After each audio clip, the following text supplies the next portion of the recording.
নবম দশম শ্রেণীর শিক্ষক নিয়োগের লিখিত পরীক্ষার ফল প্রকাশ করল রাজ্য স্কুল সার্ভিস কমিশন। পরীক্ষা হয়েছিল গত 7 সেপ্টেম্বর।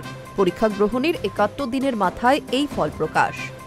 westbengalssc.com, wbsschelpdesk.com ওয়েবসাইটে গিয়ে মিলছে এই ফল।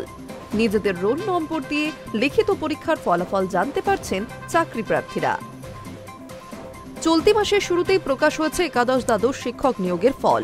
সেখানে ইন্টারভিউতে ডাক না পেয়ে অনেকেই এই ফলের দিকে তাকিয়েছিলেন। প্রাথমিকভাবে ফলাফল বা আনসার কি নির্দিষ্ট ওয়েবসাইটে দেখা নিয়ে সমস্যা তৈরি হলেও কিছুক্ষণেই তা মিটে যায়। কয়েক লক্ষ মানুষ একসঙ্গে ওয়েবসাইট খুলে ফল দেখার চেষ্টা করছেন বলে এই সমস্যা হচ্ছে বলে প্রাথমিক সূত্রে খবর।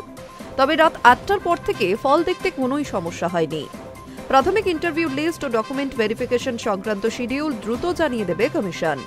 শিক্ষামন্ত্রী ব্রত বসু সমাজ মাধ্যমে শুভেচ্ছা বার্তা জানিয়ে লেখেন, মুখ্যমন্ত্রী মমতা বন্দ্যোপাধ্যায়ের দিক নির্দেশনায় এবং রাজ্য ও জেলা প্রশাসনের সহযোগিতায় সময় মতো ফল প্রকাশ করায় কমিশনকে সাধুবাদ। চাকরি প্রার্থীদের কাছে আবেদন সবকিছু স্বচ্ছতা ও নিয়ম মেনেই হবে, ভরসা রাখুন। উল্লেখ্য, এবার মোট 11টি বিষয়ের উপর পরীক্ষা নেওয়া হয়েছিল। এজন্য শূন্য পদের সংখ্যা ছিল 23,212টি। যদিও পরে সেই আসন বাড়বে বলেই জানা গিয়েছে। কমিশন আগেই জানিয়েছিল, যেহেতু একাদশ দ্বাদশ শ্রেণীর শূন্য পদের আসনের সংখ্যা কম, তাই আগে সেখানে ভেরিফিকেশন শেষ করা হবে। সেই মতোই 4 ডিসেম্বর একাদশ এবং দ্বাদশ যাবতীয় প্রক্রিয়া শেষ হলে তারপর নবম ও দশমের নিয়োগের জন্য ভেরিফিকেশন শুরু হবে। শূন্য পদের জন্য আসন সংখ্যা বৃদ্ধি করা হলে সেই বিষয়টিও ইন্টারভিউ এবং নথি যাচাই প্রক্রিয়ার আগে জানিয়ে দেওয়া হবে। এদিকে যোগ্য শিক্ষক শিক্ষিকা হিসেবে আন্দোলনকারী অনেকেই একাদশ দ্বাদশের মতো নবম দশমের তালিকাতেও নাম তুলতে পারেনি বলে ক্ষোভ জানিয়েছেন।